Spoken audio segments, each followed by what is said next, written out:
Hi, I'm Jason Rink, and I'm the Director of Education for the Ohio Freedom Alliance. And today we have Dan Lillback from the Cincinnati Tea Party.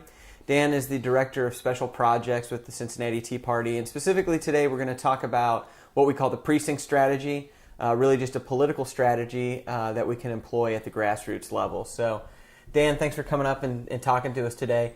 I just think maybe you could tell us a little bit about how you got involved in this very unique aspect of the political process. Well, we were really looking at what we could do to get further involved and to change what we see as some poor choices from a candidate perspective, and really looked at some opportunities out there and saw that the precinct system is something that's already established that we can get involved in pretty easily because there's a minimal number of votes needed to achieve that, and it's a small exercise that can happen at a local level where we already have people established.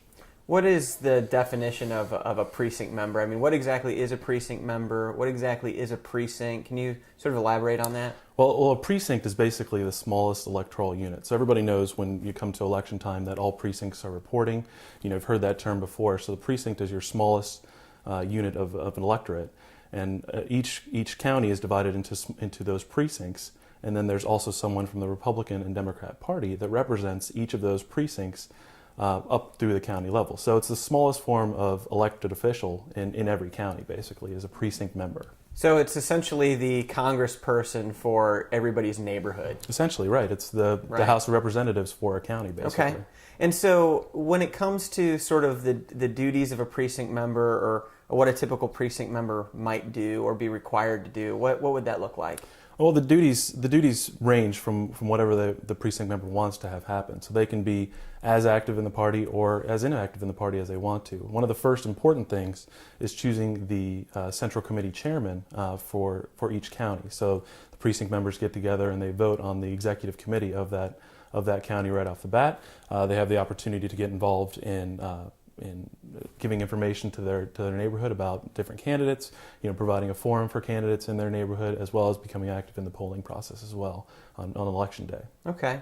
And so when it comes to this idea of getting involved at a precinct level, a precinct member essentially has some responsibilities to their respective central committees. And then essentially they can take ownership of their precinct to whatever level they want as far as educating, getting information out to their neighbors, that sort of thing, in order to sort of influence the complexion of their precinct. Definitely, and we recommend definitely that people who are active and want to get involved in this, look into this opportunity and see how active they can get. There's neighbors that need to get out to vote, and there's neighbors that need to be more informed about what's going on in local government, not only local but federal, but also to do that. And it seems like this is a really good opportunity for somebody, not necessarily somebody who sees himself running for office, because it doesn't involve some sort of the campaigning and things like that that might be involved, the extensive campaigning. It's a very service-oriented role. Right. And yet at the same time, it strikes me as a very good opportunity for somebody who does want to go further in political office to start building their name recognition, start building their own personal brand in their neighborhoods, identifying like-minded supporters. Yeah. So it really seems like a win-win. Yeah, the precinct position is basically the foundation of the entire electoral system.